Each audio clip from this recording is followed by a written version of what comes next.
महाराष्ट्रामध्ये 350च्या वर संरक्षित आणि असंरक्षित असे मोठ्या प्रमाणामध्ये गडकिल्ले आहेत आणि या गडकिल्ल्यामध्येच आमच्या छत्रपती शिवाजी महाराजांचा इतिहास जो आहे शौर्याचा आणि पराक्रमाचा आणि त्यांनी दिलेल्या विचाराचा जो काही भाग आहे तो या गडकिल्ल्याच्या भोवतीच आहे.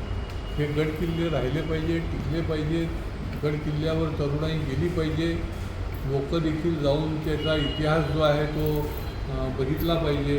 कारण ही प्रेरणास्थान आहे, स्फूर्तीस्थान आहे. सह्याद्री प्रतिष्ठान या संस्थेच्या माध्यमातून हजारो दुर्गसेवक शिवभक्त अनेक गडकिल्ल्यामध्ये काम करत असतो.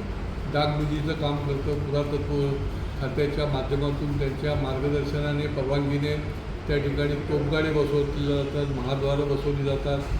आता जो प्रश्न उपस्थित झाला आहे तो रायगडावर. रायगड ही आपली राजधानी. त्या ठिकाणी जगदीश्वराच्या मंदिराच्या समोर जे नंदी त्या ठिकाणी आहे त्या नंदीचा चेहरा जो आहे तो या औरंग्याने मुघल सैन्याने त्या ठिकाणी तो उद्ध्वस्त केला होता. सह्याद्री प्रतिष्ठानच्या मावळ्यांची ही सातत्याने मागणी आहे की त्या ठिकाणी तो चित्र जे आहे ते तसंच्या तसं नंदीचा जो उद्ध्वस्त केलेला आहे ते पुन्हा एकदा त्याचा पुनर्निर्माण केलं गेलं पाहिजे. आता बघा इतकी वर्ष परंतु तिथे काहीच नाही. फक्त असा कुठला काही मोठा कार्यक्रम असेल तर त्या ठिकाणी एक तो नंदीचा फेस जो आहे तो बसवला जातो. काल आमच्या शिवभक्तांनी रायगडावर प्रचंड मोठं आंदोलन त्या ठिकाणी केलं. या सर्व दुर्गसेवकांचं शिवभक्तांचं मी मनापासून त्यांचं अभिनंदन करतो, त्यांना धन्यवाद देतो.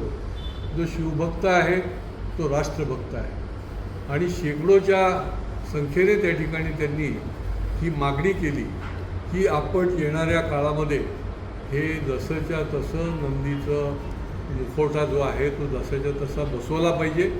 आणि आपण जर बसवू शकत नसाल तर सह्याद्री प्रतिष्ठान सक्षम आहे.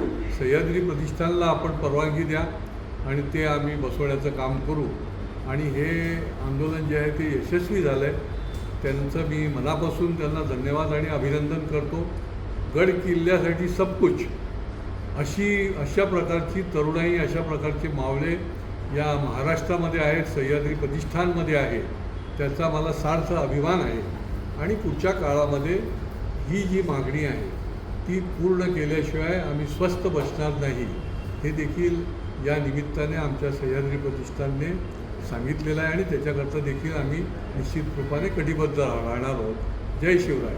आणि या आंदोलनाचं तीव्रता लक्षात घेऊन पुरातत्व जे सेंट्रल पुरातत्व खातं आहे, कारण रायगड हा सेंट्रल पुरातत्व खात्याच्या अंतर्गत येतो, तर ते अधिकारी त्या ठिकाणी गेले आणि त्यांनी या संबंधामधलं आश्वासन पूर्णपणे दिलेलं आहे की येणाऱ्या 4 महिन्यामध्ये हे काम जे आहे ते पूर्ण केलं जाईल.